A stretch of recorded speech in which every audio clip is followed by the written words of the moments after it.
Assalamu alaikum wa rahmatullahi wa barakatuh. We give thanks to Allah the Almighty who has given us yet another opportunity of meeting together again this year. This is the 5th episode. Alhamdulillah, Allah has given me the grace of witnessing all. Here I am, and I hope, inshallah, I'm going to be around as long as this program holds. Well, I actually got confused when the MC said I'll be speaking for 15 minutes. Thank God I didn't prepare a paper, but I have my jottings here. Otherwise, I would have felt wronged. I want to most humbly salute my big brother, Fadilatul Sheikh Dr. Muhammad Ashafa. He's been a big brother, a mentor from the MSS days till this time. And we had a disconnect for so many years. Then I got to the United States of America in 2007 during my Fulbright fellowship. And the first person they asked me was, "You know Imam Ashafa?" I said, "Which of the Ashafas?" Then they showed me his picture. I said, "Oh, it's my big brother, Ahlan bi Sheikh."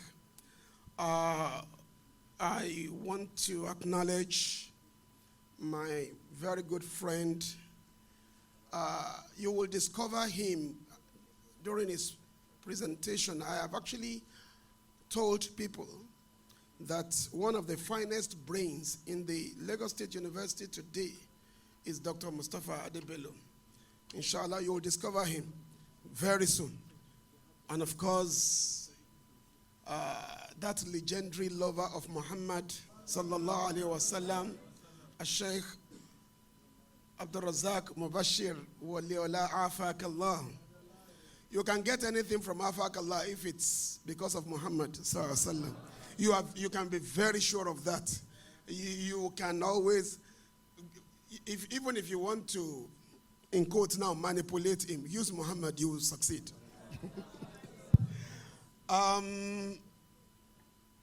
Sheikh Dr. Luqman Adukelore, it's been a long time. It's been a long time. It's so many things, rolled into one. He's a polymath. He's a registered nurse. He's an entrepreneur. And above all, he's a sheikh. A very sound one at that. I remember very well that the first time he actually interviewed me, it was in Arabic language. I was shocked because he had a different identity. Sheikh Luqman, Allah Ibarak Fikum. It's really, really nice seeing you after so many years. When I came in and I greeted him, he greeted me. I didn't realize he was the one because he wasn't as chubby as this then. I've always been like this. Then I'm not sure I have encountered this handsome sheikh before. Yeah. Allah. Sheikh Abdul Hafidh. So, ladies and gentlemen, I just had to do that so that I can adjust. Oh, and Sheikh, I'm very sorry. So that I can adjust to that thought of 15 minutes. Because I've been asked to discuss one of the major ailments facing the Muslim community today. And that is the menace of takfir and tabdi'. Takfir, excommunicational declaration. The declaration by a Muslim that another Muslim is not a Muslim. Labeling a fellow Muslim or accusing a fellow Muslim of apostasy or of infidelity. And tabdi', that is innovational castigation. Castigating a fellow Muslim that his actions in the deen is an innovation, or his personality is captured as that of an innovator. It's a very complex thing, and I was actually thinking we will go into the historical origin. We will have time to explore the various epistemological terrains connected with it. But I'll just try to give us things to reflect on. Let me read out something. It's just like a poser. Permit me to open this discussion with a quotation from Julian Acker's Killing in the Name of Allah, a mischievous, though not totally baseless review of Adrian Candiat's 2020 work, Fanaticism When Religion is Sick. He writes, in 2016, during Easter, a Pakistani grocer in the Scottish city of Glasgow wished on Facebook his Christian customers a happy Easter. A few days later, he was stabbed to death in the street by a fellow believer. This believer did exactly what a 14th century Islamic theologian, Ibn Taymiyyah, recommended. Muslims who exchange colored eggs with Christians at Easter should be killed. Ibn Taymiyyah, rahimahullah, is often cited by Salafis and jihadists as a reference for their actions. The killer in Glasgow may not have heard of this theologian, but he shared the mindset of Muslims.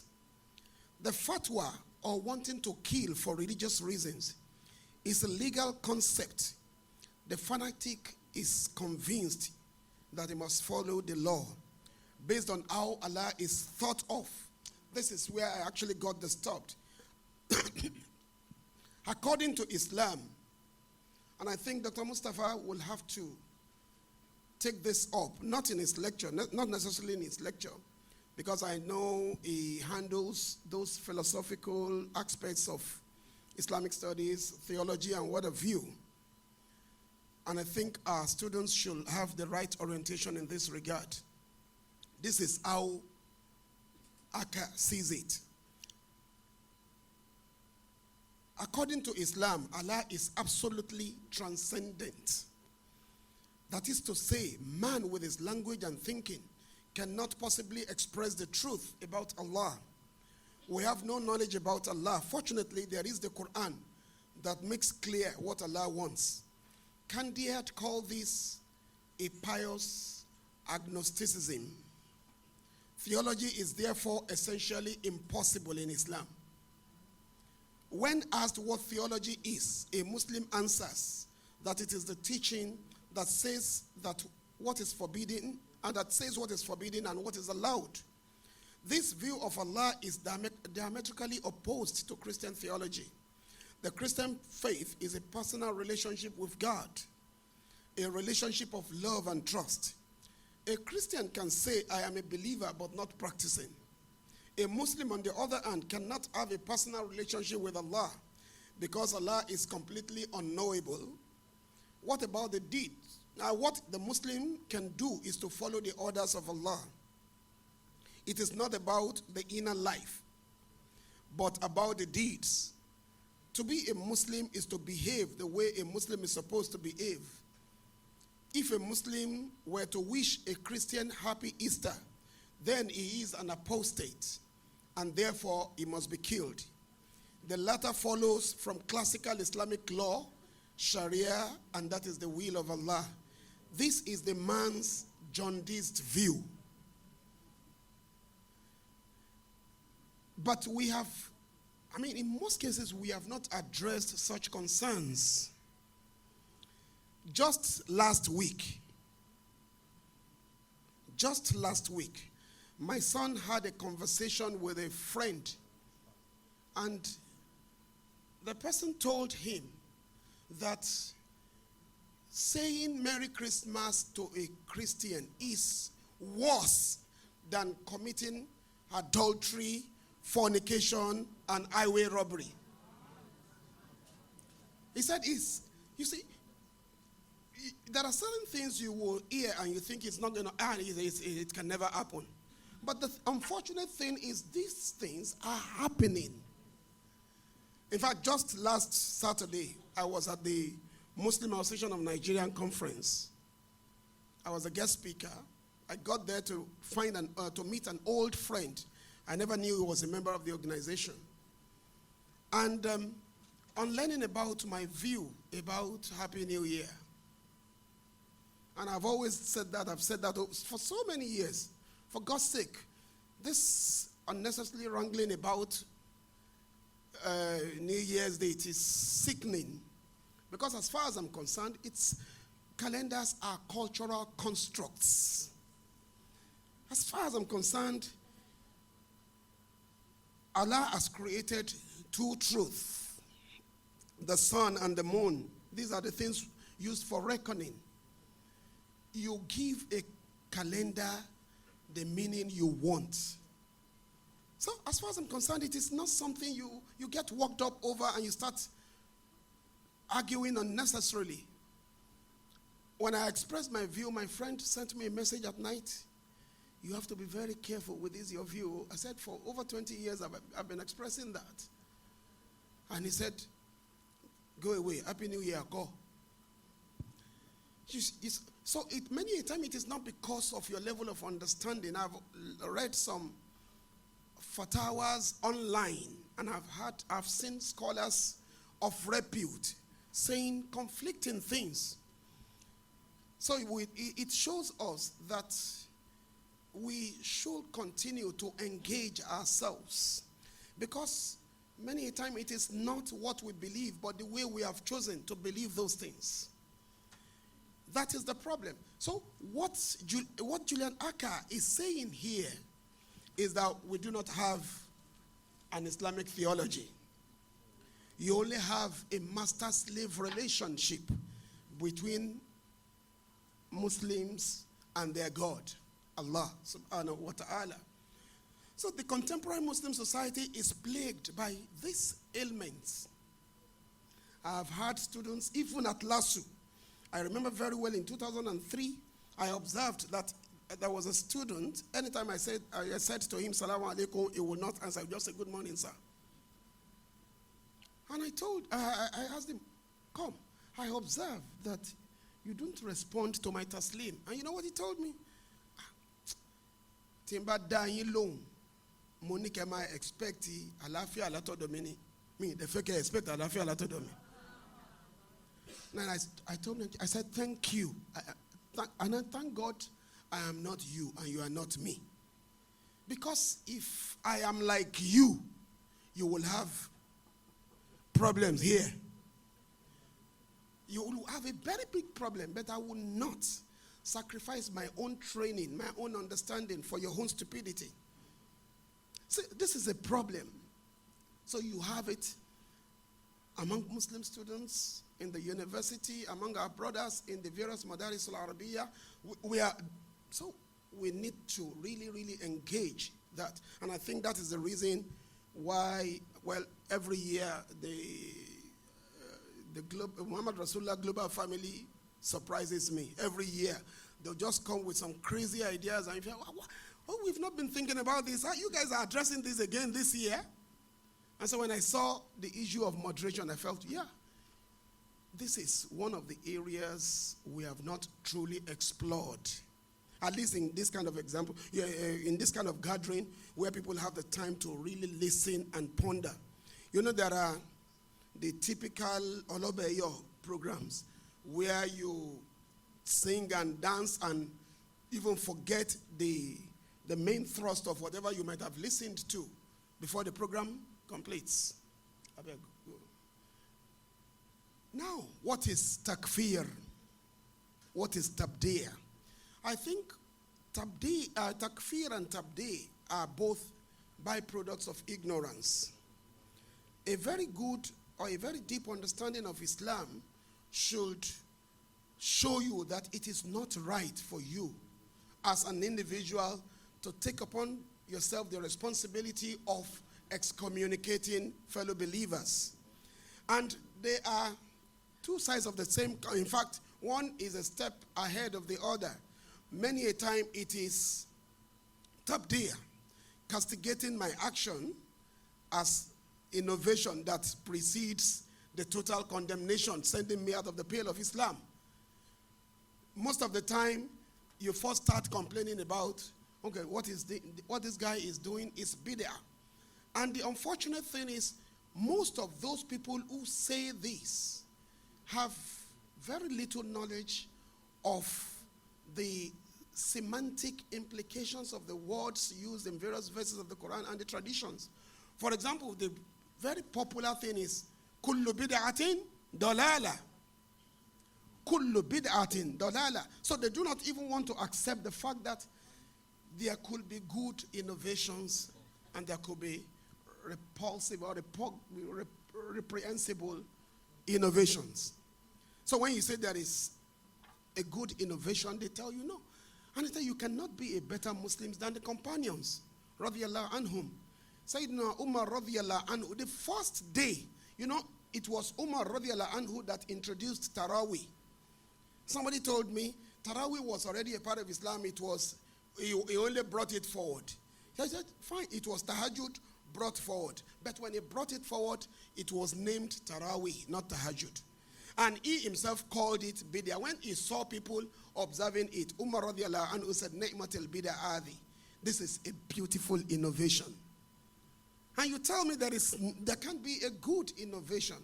Said Umar himself said, this Taraweeh is a beautiful innovation. So which means we can also have ugly innovations. So Sayyidina Umar radiallahu anhu did this, and there are so many things in Islam introduced by Umar radiallahu anhu. Things the Prophet ﷺ never did, but the ideational essence are already latent in the Quran and the Sunnah. But Umar brought them out and turned them into institutions. For administrative conveniences, he introduced the Baytul Mal, he introduced a lot of structures for the Islamic community. And nobody will ever say, at least nobody in his right senses, will say Umar was a mubtadi, was an innovator. And if he was an innovator, it was a very good one. Because all the new ideas he brought were good. So in essence, when you say something, before you condemn something, it is something that has to do with the faith. In fact, that has to do with the fundamentals of the faith. Something that will distort the true essence of Islam. It's talking about the hadith, kullu bid'atin dalala. Every innovation is an act of going astray. Every innovation is bad. Is as if one has, gotten lost. So Sayyid Ibn Hajar Asqalani rahimahullah said, when you say kullu bid'ah, yani julluha, most bid'ah, not all bid'ah, most bid'ah will be tantamount to going astray. So it is not that every new thing you introduce should, okay? There are so many things we enjoy, even in Saudi Arabia now, which were not there 25, 30 years ago, not to talk of 50 or 100 years ago. So, but all of these things make the religion easy for us. It makes the rites of Hajj easy for people to practice. So, I said ignorance lies at the heart of this. The Prophet ﷺ himself did not approve of this ideological totalitarianism that actually characterizes what people say. Some people, particularly youth now, have not studied, they have not read Islamic studies, they have not studied anything other than visiting various websites looking for fatwas of scholars. And these are the internet scholars, and will just come and say, he has now become an authority on Islam, forgetting that there are horizons of interpretations. In fact, there is this cosmopolitan complexity in the interpretational tropes. Let me give you a very simple example. Al-Imam Abu Hanifa, rahimahullah, and Ibn Sirin were contemporaries. Now there was an incident. A man had a quarrel. Had a quarrel with his wife. And the wife started snubbing him. And the man said, woman, You have refused to talk to me. Okay. If you do not talk to me before Salatul Fajr tomorrow morning, I divorce you. I divorce you. I divorce you. So he was hoping the woman was going to talk to him, and she refused to talk to him. And the woman said, if you don't beg me, I don't even want you as a husband any longer. So, but the man was secretly hoping that the woman was going to engage him. So in the morning, after Fajr, he was worried. He went to Imam Ibn Sirin, rahimahullah. When he got to Ibn Sirin, he explained to him what happened. And Ibn Sirin said, how could you be so careless, pronouncing divorce as if you are playing? You have divorced your wife. Your woman will have to go, even if you are going to take her back, let her begin the process of iddah. And the man was going home. He felt bad, and I was only trying to do shakara. You know, I didn't really mean it. He was going back, and he met a friend on the way. And the guy told him, I asked him, what is wrong with you? I explained. He said, no, Abu Hanifa came to town last night. Why don't you just go to him? Probably you will get another ruling. He met Al-Imam Abu Hanifa, rahimahullah, and he explained everything. Abu Hanifa was reading a book. He didn't even look up. He just said, go home. You have not divorced your wife. And the man went back to Ibn Sirin.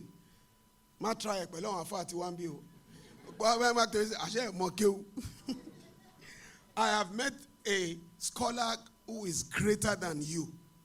And he did not, he told me I have not divorced my wife. So when he explained that, because Ibn Sirin rahimahullah was also a pious man, Ibn Sirin smiled and asked him, who is that imam you met? He said, Al-Imam Abu Hanifa. Okay, so let's go and visit him together. And he followed him there. When they got there, after exchanging pleasantries, Ibn Sirin asked Imam Abu Hanifa, why did you say that he has not divorced his wife? He was so reckless, and he declared talaq. And Ibn Sirin, Abu Hanifa now answered. He said, you know, he gave a condition. He said, if you do not talk to me before Fajr. And the woman spoke immediately. Look at the difference in the way we see things. He said, Abu Hanifa said, instantly the woman spoke now. She spoke. She said, if you two don't beg me. So the condition has been met. So the marriage subsists. Now, assuming both of them never met. Abu Hanifa lives in one town. Ibn Sirin lives in another town, and they have similar cases. Followers of Abu Hanifa will be saying our teacher was right. Ibn Sirin's followers will be saying the same thing. And if these people had had the opportunity of meeting, probably they would have adjusted their views. If we do not have gatherings of this type, we probably will not be able to address some of these issues. The Prophet ﷺ said, Man kaffara ahla la ilaha illallah fa huwa illa al-kufri akrab. Anybody who proclaims the kalima, la ilaha illallah, anybody who proclaims the kalima, la ilaha illallah, whoever calls such a person a kafir is closer to kufru himself. In another tradition, actually the Prophet ﷺ said, when a Muslim said to another Muslim, you are a kafir, one of them is a kafir. If the person being labeled as a kafir is not a kafir in the sight of Allah, then the person who has called him a kafir has become a kafir in the sight of Allah. And we fall into this error because we don't understand who a Muslim is. Who is a Muslim? You see people bringing so many definitions of who should be a Muslim, and they never stop to ask themselves, who did the Prophet ﷺ call a Muslim? The Prophet ﷺ gave us at least 3 direct definitions of who should be a Muslim. It is sufficient if you say, I am a Muslim. In 630 AD, CE, when the Prophet ﷺ entered Mecca as a victor, he said, Uktubuli kulla man talaffadha bil Islam فَذَلِكَ الْمُسْلِمِ. Write for me the names of everyone who says, I am a Muslim. I am. Then he is a Muslim. Let his actions later show whatever he is. Accept him as a Muslim. Not because he doesn't belong to your group, and not because he commits a particular crime. When a Muslim is guilty of a sin, he is only a disobedient Muslim. He is not a kafir. When a Muslim commits fornication, adultery, whatever he does, he is at worst a fasik. He is not. He is just a disobedient believer. The second definition, the Prophet ﷺ said, "Man salla salatana," whoever observes our salat, was takbala qiblatana, and faces the same qibla with us, wa akala dhabihatana, and he eats from what we sacrifice, from the animals we slaughter. فَذَلِكَ الْمُسْلِمِ, that is a Muslim. الَّذِي عَلَيْهِ ذِمَّةُ اللَّهِ وَرَسُولِهِ وَالْمُسْلِمِينَ, upon whom the protection of Allah, His messenger, and the believers becomes compulsory. The third definition is tied to the kalima again. It was, and that is in the encounter of Usama bin Zayd radiyallahu anhu in the battle. He was fighting a kafir, a disbeliever, during the battle, and suddenly the sword fell from the hand of the person. And when the sword fell, the man shouted, "La ilaha illallah."